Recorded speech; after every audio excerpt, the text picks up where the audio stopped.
Challenging టైమ్స్లో ఒక సుదీర్ఘమైన అనుభవం ఉన్న నాయకులు కావాలి.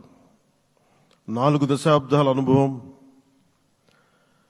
అభివృద్ధి మీద అపారమైన అవగాహన, పెట్టుబడులను తెచ్చే సమర్థత, ప్రతిభ,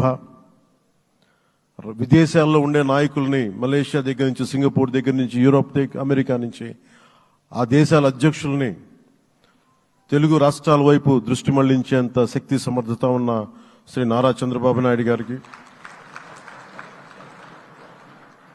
ఆయన నాయకత్వం చాలా అవసరం, ఆయన అనుభవం చాలా అవసరం.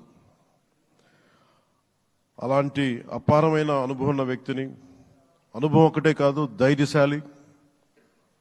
ఈ రోజుకి నాకు ఒకటే గుర్తుంటుంది.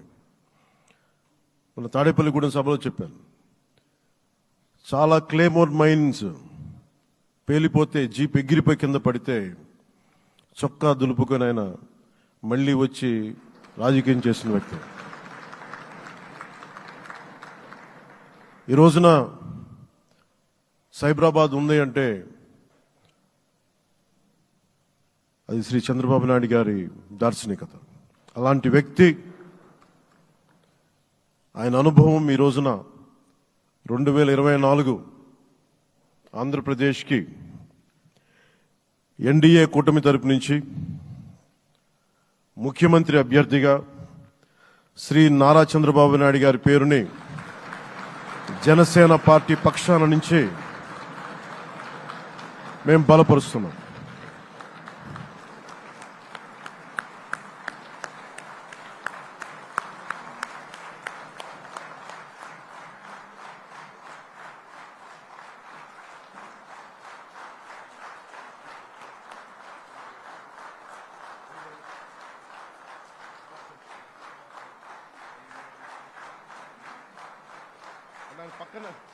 ఇది నేను ఆయన పక్కన పెట్టుకుని చెప్పాలి.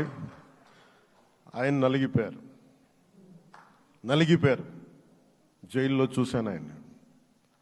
పాపం భువనేశ్వర్ గారి బాధను చూశాను. నేను అనుకున్నాను, అమ్మ మీరు కన్నీళ్ళు పెట్టకండి, మంచి రోజులు వస్తాయని చెప్పిన మంచి రోజులు వచ్చినాయి.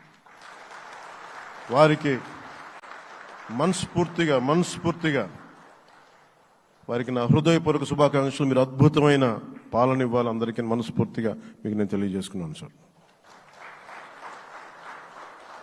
సో ఇప్పుడు శ్రీ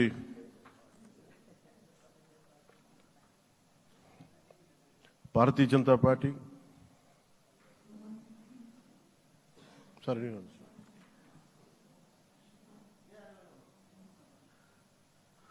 భారతీయ జనతా